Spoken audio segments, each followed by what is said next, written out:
Salam bagi kita semua. Salam jemaat Tuhan GB Impact yang ada di Jakarta. Shalom. Salam juga buat jemaat Tuhan yang ada di GB Impact Bangka Belitung. Shalom. Haleluya. Luar biasa hari ini. Mari kita datang di hadirat Tuhan. Kita persiapkan hati kita. Kita bersatu di dalam doa. Allah Bapa yang kami sembah, di dalam nama Yesus Kristus, kami mengucap syukur hari ini adalah hari penyertaan-Mu Tuhan. Bagi seluruh keluarga kami, bagi seluruh kehidupan kami Tuhan. Kami datang di hadirat-Mu. Terima kasih Tuhan. Anugerah kasih-Mu melimpah atas kami. Engkau yang mengurapi kami di dalam ibadah kami, mulai awal hingga sampai akhirnya Tuhan. Tuhan mengurapi kami dengan kasih-Mu yang begitu ajaib dan besar. Terima kasih Tuhan. Kami siap memuji menyembah-Mu hanya di dalam nama Yesus Kristus. Kita sama-sama katakan amin. Haleluya. Mari kita semua, saya undang bangkit berdiri bersama-sama. Kita bersorak-sorai bagi nama Tuhan. Karena kita sudah diberi kuasa, mari kita memuji nama Tuhan. Yes.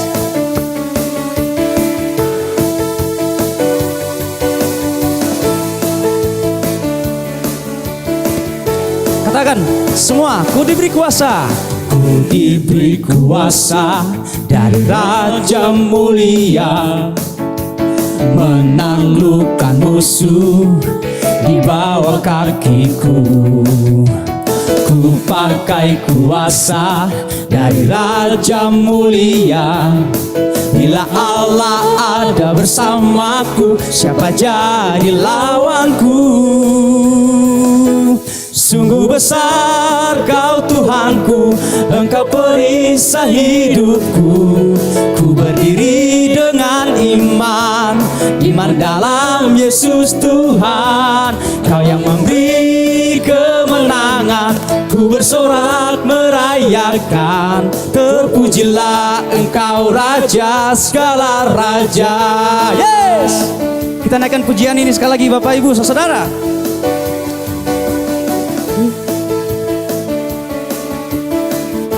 Yuk semua kita katakan. Ku diberi kuasa dari Raja mulia, menaklukkan musuh di bawah kakiku. Ku pakai kuasa dari Raja mulia. Bila Allah ada bersamaku, siapa jadi lawan? Bila Allah ada bersamaku, siapa jadi lawanku? Sungguh besar Kau Tuhanku, Engkau perisai hidupku. Ku berdiri dengan iman, iman dalam Yesus Tuhan. Kau yang memberi kemenangan, ku bersorak merayakan. Terpujilah Engkau Raja segala raja. Sungguh besar Kau Tuhanku, Engkau perisai hidupku. Ku berdiri dengan iman, iman dalam Yesus Tuhan. Kau yang memberi kemenangan, ku bersorak merayakan. Terpujilah Engkau Raja segala raja. Terpujilah Engkau Raja segala raja. Katakan sekali lagi. Oh. Terpujilah Engkau Raja segala raja. Yes. Haleluya.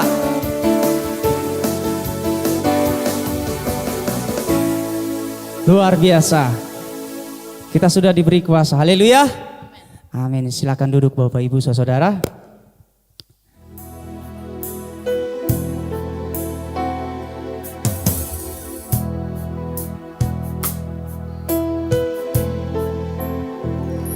Saat indah ku berhadapan denganmu,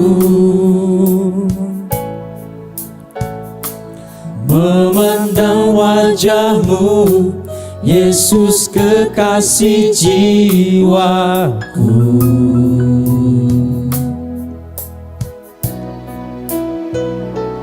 Bawa daku erat dalam pelukanmu, menikmati kasih dan indahnya hadiratmu.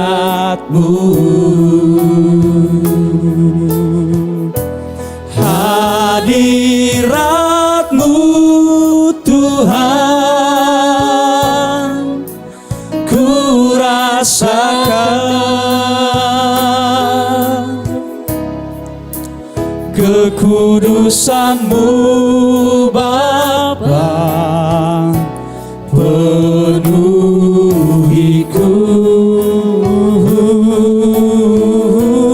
Ku rindu selalu diam dalam bait-Mu, menikmati kasih anugerah-Mu.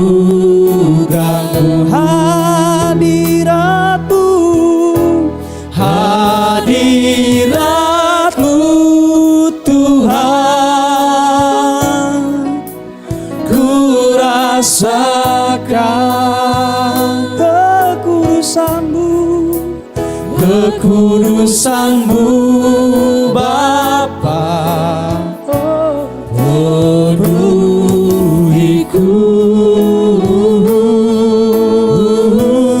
Ku rindu selalu diam dalam bait-Mu, menikmati kasih anugerah-Mu. Hadirat-Mu Tuhan, ku rasakan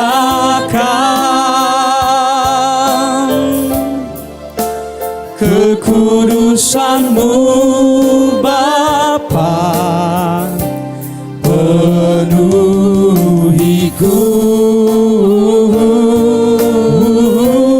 Ku rindu selalu diam dalam bait-Mu, menikmati kasih anugerah-Mu.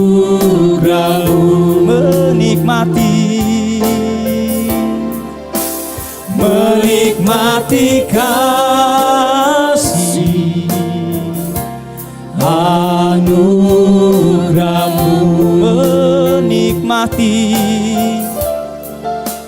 Menikmati kasih anugerah-Mu.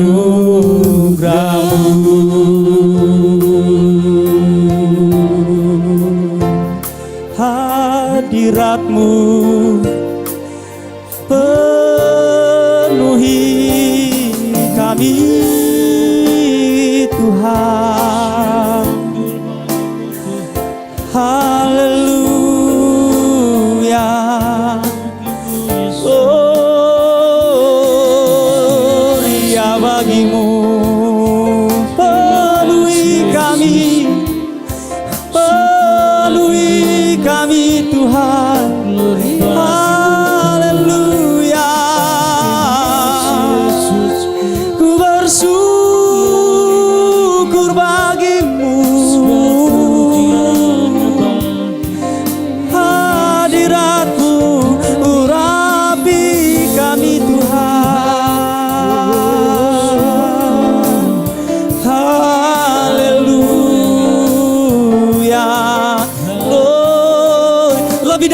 kami menyembah-Mu Tuhan. Lebih dalam lagi, lebih dalam lagi menyembah-Mu. Gloria bagi-Mu, kami sembah nama-Mu, kami sembah Kau Tuhan. Gloria,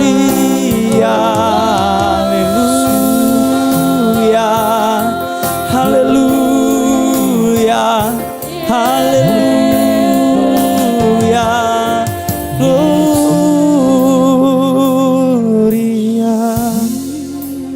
Terima kasih Tuhan. Kami yakin Tuhan bahwa kami adalah hamba-Mu yang menyembah-Mu.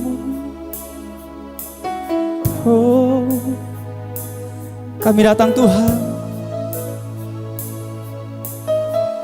seluruh hidup kami persembahkan. Yesus, ku tahu hidupku adalah penyembahan. Kau ciptakanku dalam kemuliaan-Mu.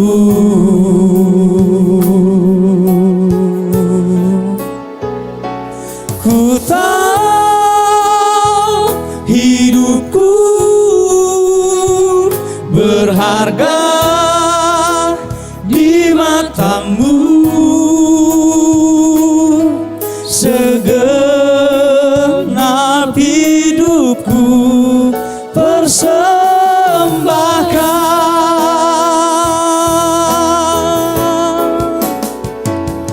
Ku tahu hidupku adalah penyembahan. Kau ciptakanku dalam kemuliaan-Mu. Ku tahu, ku tahu hidupku berharga di mata-Mu. Segenap hidupku persembahkan. Segenap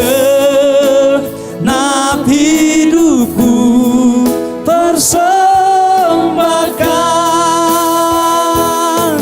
Segenap hidupku persembahkan. Haleluya. Engkau mengurapi kami di dalam firman-Mu Tuhan.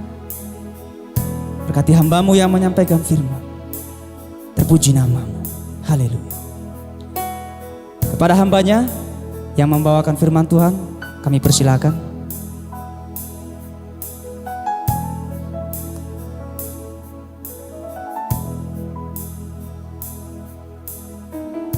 Terima kasih Bapa, terima kasih Tuhan Yesus. Kasih-Mu yang mengizinkan kami memuji dan memuliakan nama-Mu ya Bapa. Pada saat ini Tuhan Yesus, dengan urapan kasih setia yang daripada-Mu, izinkan kami Tuhan untuk lebih lagi memahami firman-Mu. Berikan kami Tuhan Yesus hikmat yang daripada-Mu, sehingga firman itu menjadi rema dalam kehidupan kami. Kami bukan hanya pendengar, tapi kami menjadi pelaku-pelaku firman Tuhan. Terima kasih Bapa, dalam nama Yesus. Haleluya. Amin.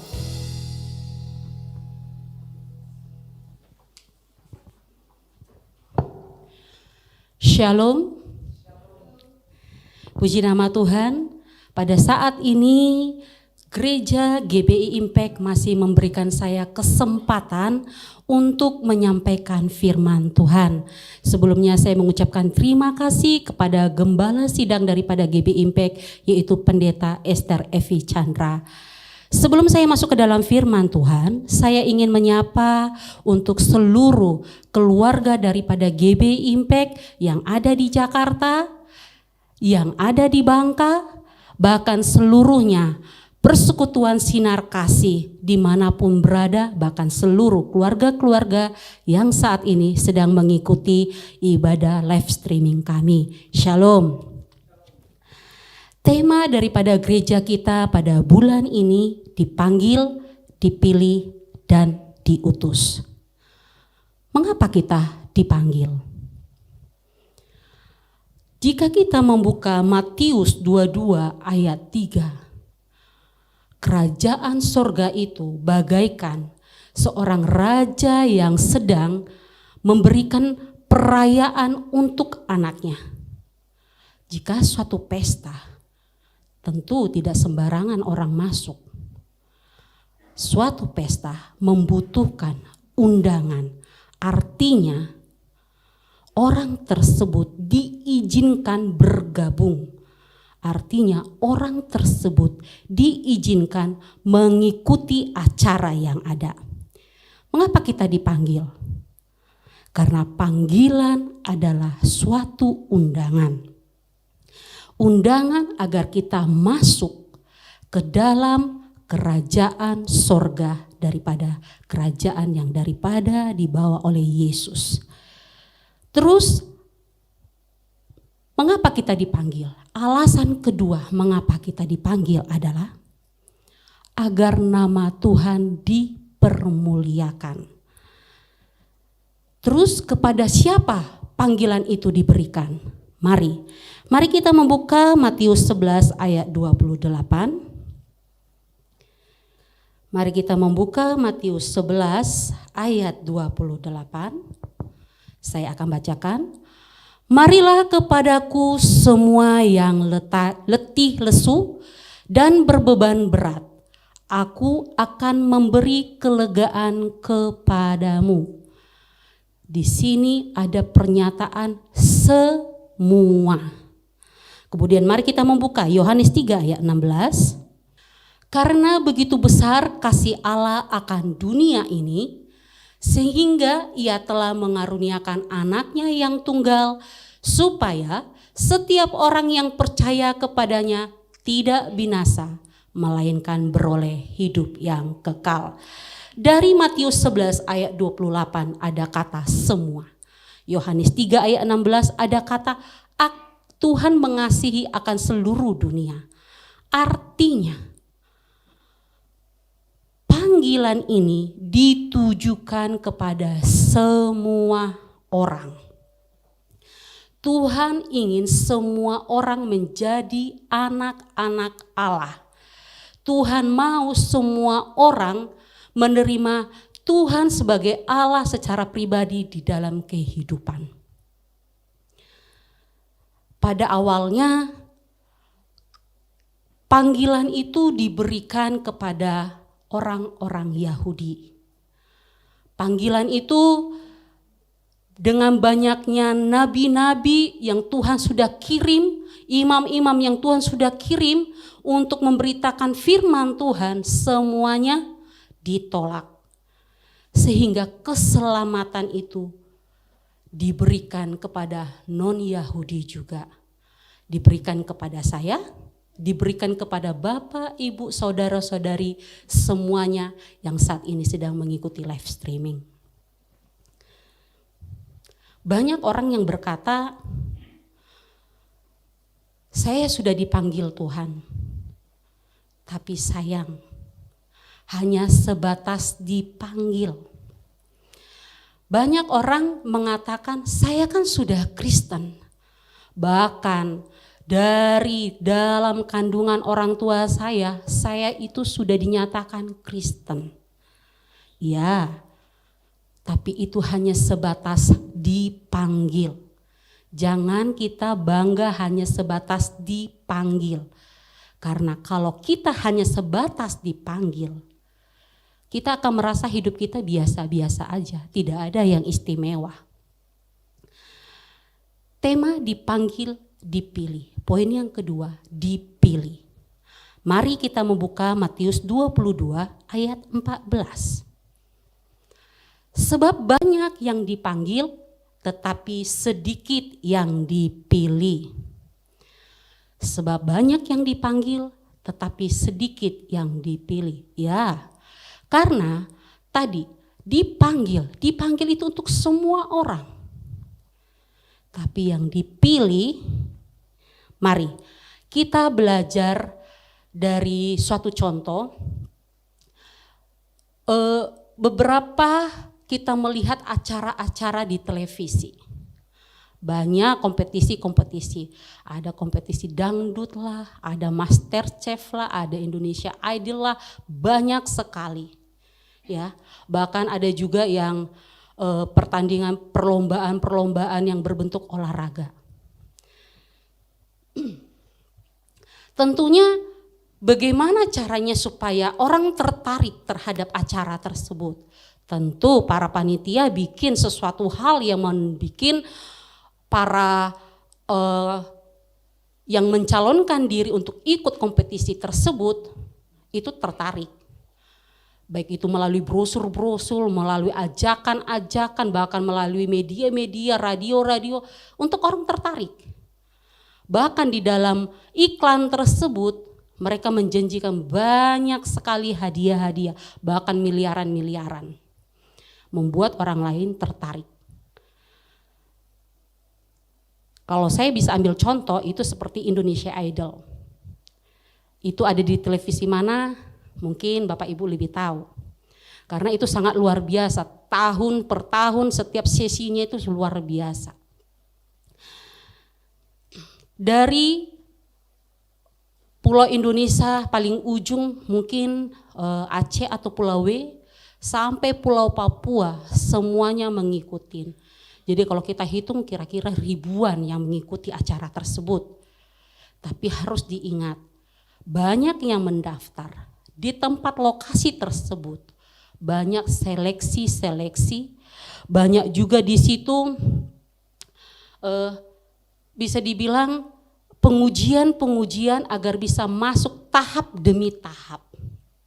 Jadi bisa dibilang mereka masih dalam kategori dipanggil.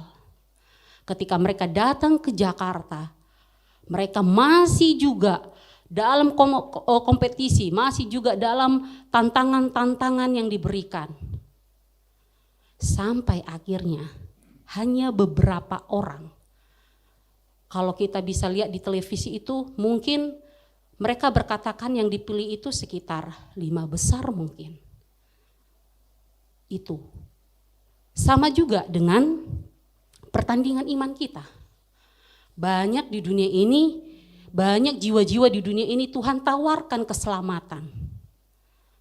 Tapi dengan adanya kompetisi, dengan adanya pertandingan-pertandingan iman, itu membuat banyak seleksi-seleksi yang dipilih hanya beberapa orang.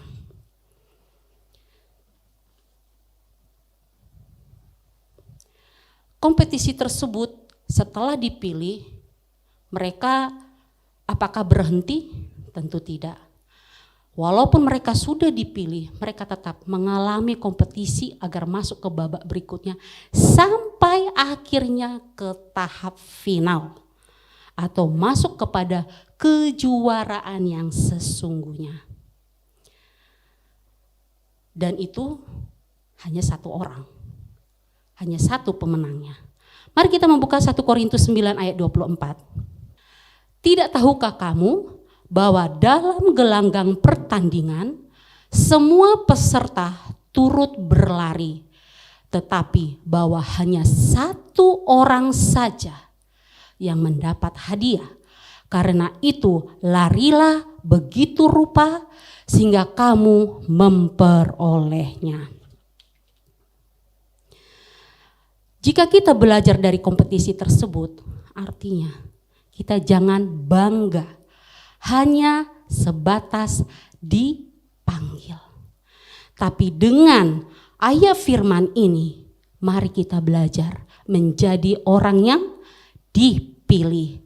Karena yang dipilih itu Kalau di dalam 1 Korintus 9 ayat 24 adalah orang yang benar-benar yang layak untuk mendapatkan hadiah. Pada saat ini dalam situasi PSBB, gereja kita bahkan banyak gereja-gereja lain tidak melakukan ibadah tatap muka. Tapi disinilah teruji kita ini adalah orang yang dipanggil, sekedar dipanggil, atau orang yang dipilih. Karena orang yang dipilih, dia akan tetap bertanggung jawab terhadap kasih Tuhan dalam hidupnya.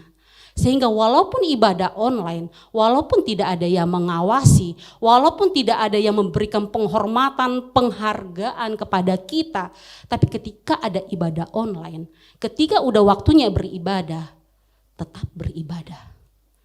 Memang kan tidak ada yang lihat, betul, tidak ada yang lihat. Di sini dibutuhkan kedewasaan kita. Di sini kita nyatakan kita benar-benar dipanggil, kita yakin kita dipanggil, kita yakin kita dipilih. Oleh sebab itu bertanggung jawab dengan Tuhan. Apakah kita ibadah walaupun tidak ada yang menilai kita, walaupun tidak ada orang sekitar kita mengawasi kita. Terus jalin hubungan dengan Tuhan. Terus bikin persekutuan pribadi dengan Tuhan. Terus berikan hal-hal yang terbaik, contohnya persekutuan dalam rumah tangga kita kepada Tuhan. Agar kita bisa lebih kuat lagi. Mengapa sih kita harus baca Alkitab? Mengapa sih kita harus memiliki persekutuan dengan Tuhan? Mengapa sih kita harus memiliki persekutuan di rumah tangga kita?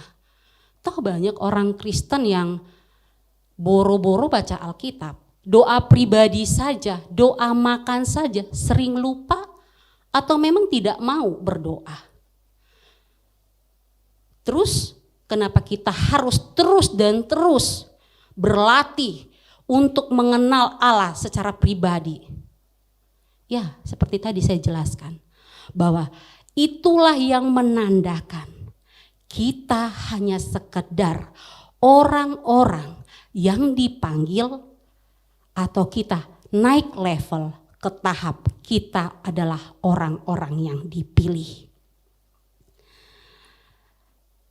Kata yang ketiga, dipanggil, dipilih dan diutus. Mari kita membuka Yohanes 15 ayat 16. Bukan kamu yang memilih aku, tetapi akulah yang memilih kamu. Dan aku telah menetapkan kamu supaya kamu pergi dan menghasilkan buah. Dan buah itu tetap supaya apa yang kamu minta kepada Bapa dalam namaku diberikannya kepadamu. Ayat ini mengatakan bahwa Tuhanlah yang memilih kita. Ya, Tuhanlah yang memilih kita. Dengan begitu banyaknya seleksi pertandingan iman sampai akhirnya kita dipilih.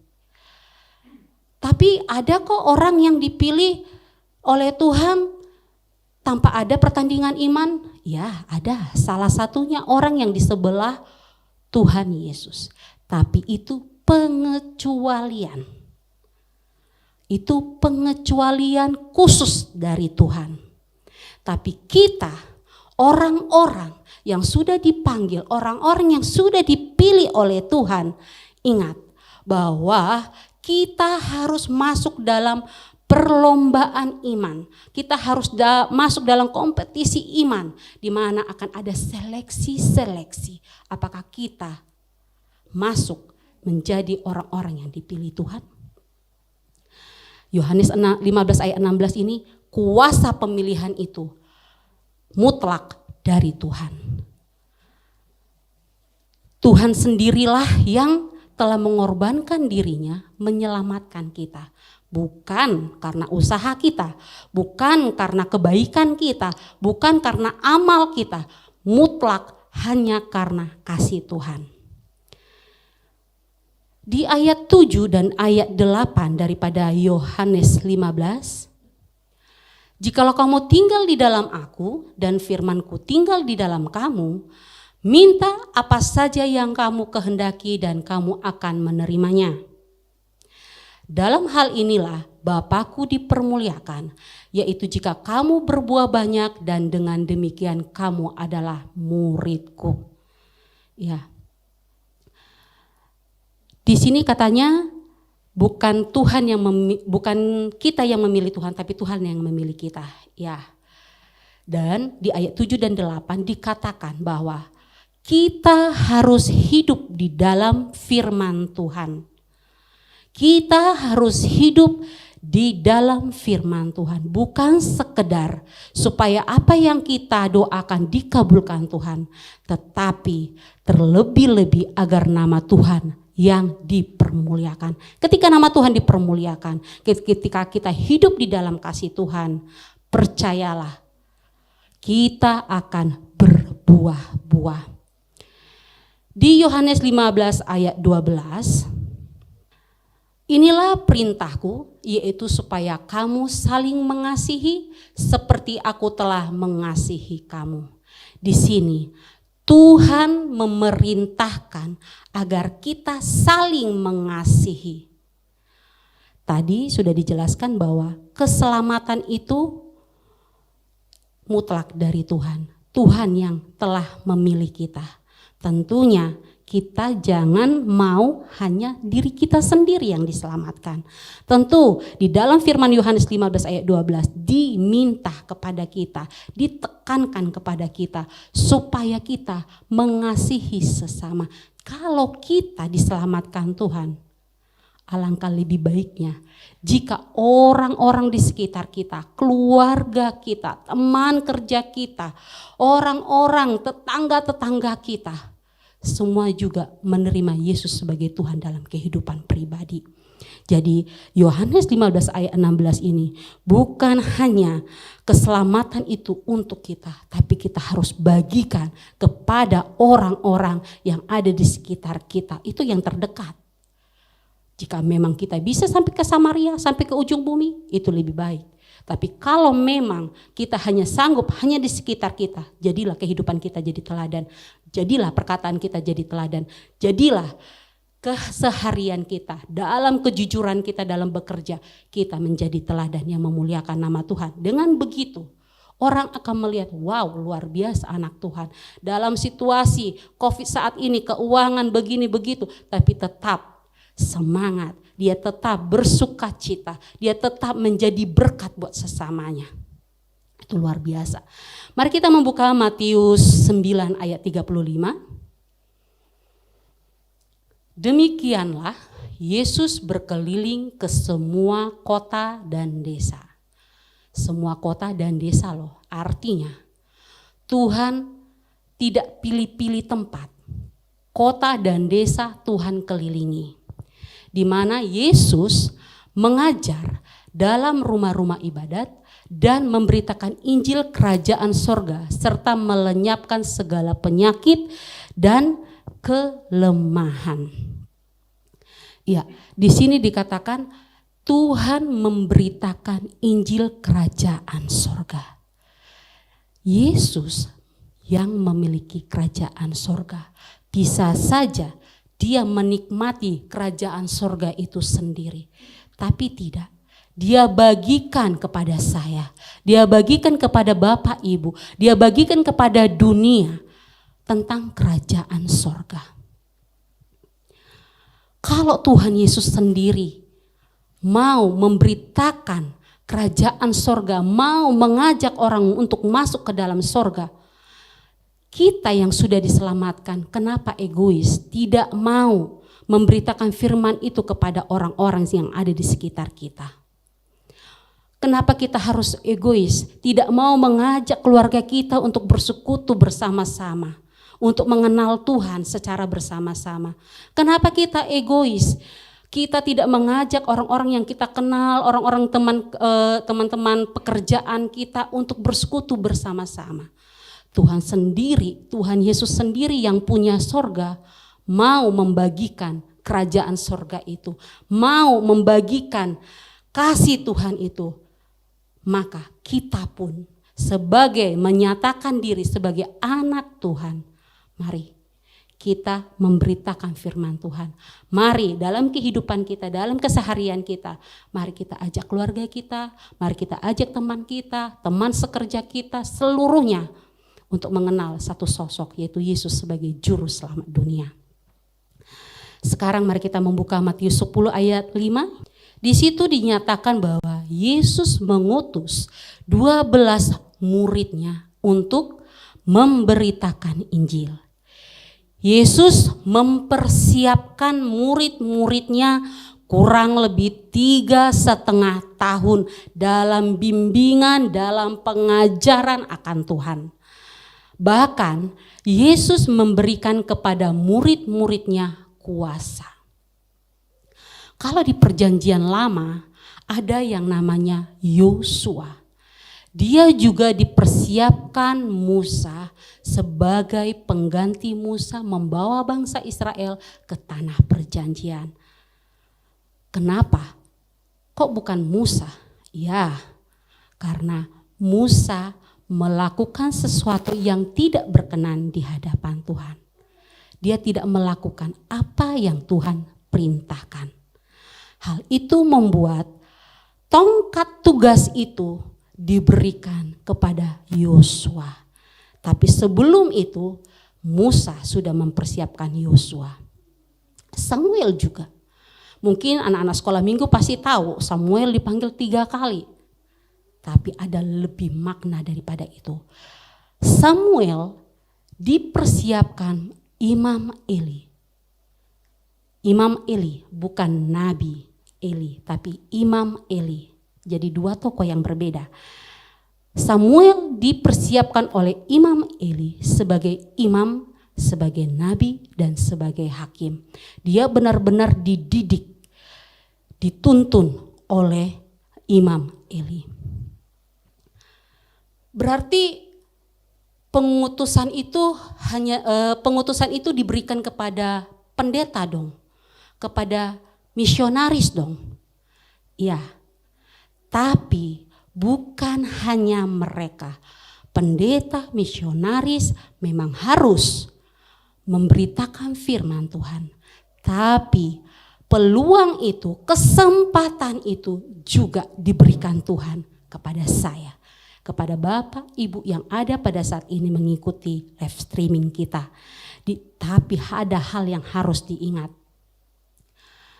Iblis itu adalah bapa penipu. Iblis tahu memutarbalikkan firman Tuhan. Oleh sebab itu, kita harus hidup di dalam kasih Tuhan. Oleh sebab itu, kita harus memahami firman Tuhan, minta tuntunan daripada firman Tuhan, agar kita tidak salah mengajar, agar kita tidak salah memberitakan firman Tuhan seperti nabi-nabi palsu.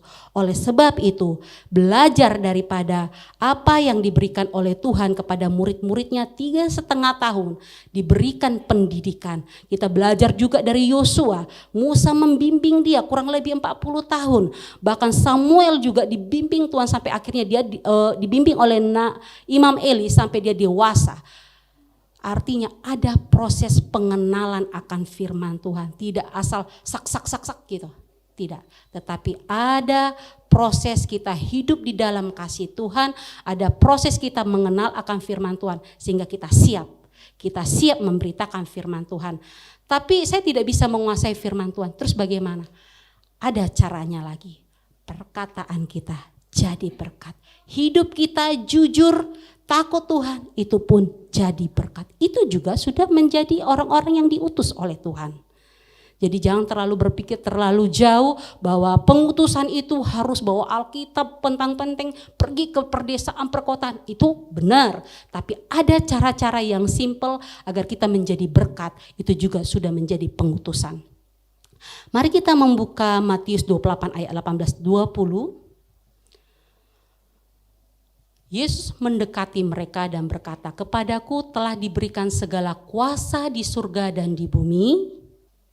Karena itu pergilah, jadikanlah semua bangsa muridku dan baptislah mereka dalam nama Bapa dan Anak dan Roh Kudus.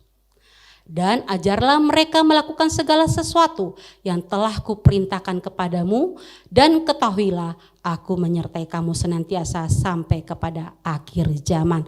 Dalam ayat ini ketika kita melayani Tuhan, ketika kita memberitakan firman Tuhan, ingat Matius 28 ayat 18 sampai 20 ini.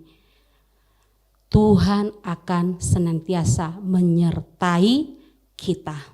Tuhan akan senantiasa menyertai kita, jadi tidak perlu takut. Mari kita buka juga 1 Korintus 15 ayat 58. Karena itu, saudara-saudaraku yang kekasih, berdirilah teguh, jangan goyah. Dan giatlah selalu dalam pekerjaan Tuhan. Sebab kamu tahu bahwa dalam persekutuan dengan Tuhan, jerih payamu tidak sia-sia.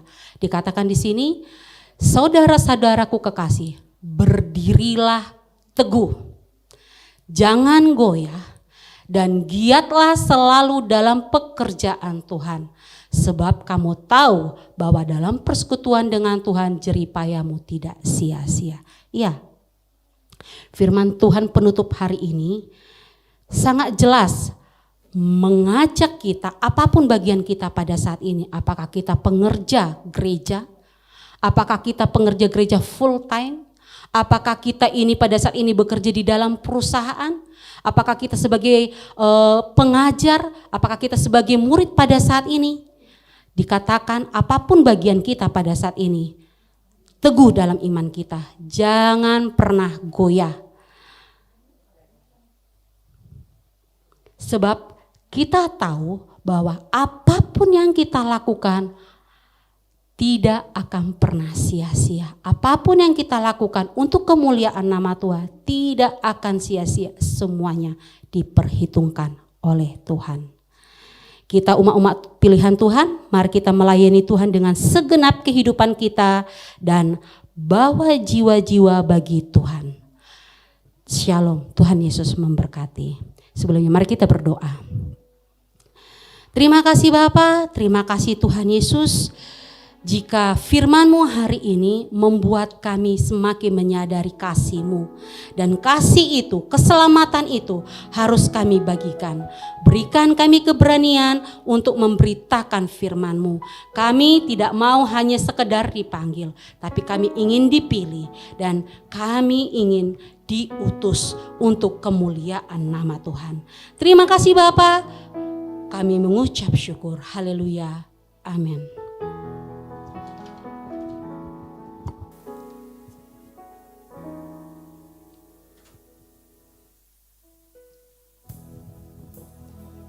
Ya, puji Tuhan, kita sudah mendengarkan firman Tuhan yang luar biasa bahwa kita dipanggil, dipilih dan diutus oleh Tuhan. Biarlah kita menjadi hamba-hamba Tuhan yang berbuah dalam kehidupan kita sehari-hari. Saatnya kita akan mengakhiri ibadah kita. Kita akan menerima doa berkat yang disampaikan oleh hambanya.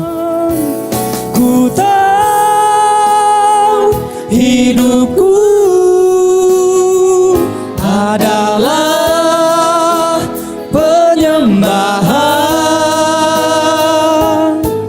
Kau ciptakanku dalam kemuliaan-Mu.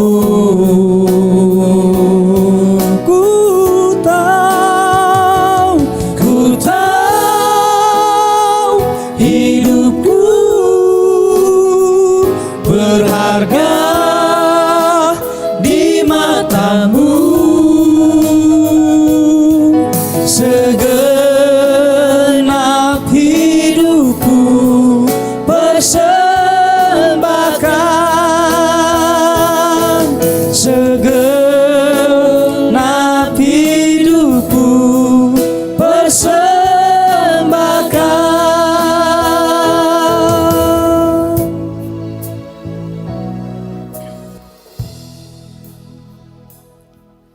Bapak, terima kasih Tuhan, kami boleh diberkati firman-Mu siang hari ini. Kami percaya Setiap kami yang mendengar sudah diberkati. Kami akan menerima berkat daripada Engkau. Mari saudara angkat tanganmu, kita akan menerima berkat. Berkat daripada Allah Bapa, cinta kasih daripada Tuhan Yesus, persekutuan yang manis daripada Allah Roh Kudus, menyertai kita dari sekarang, bahkan sampai selama-lamanya. Yang diberkati berkata, amin.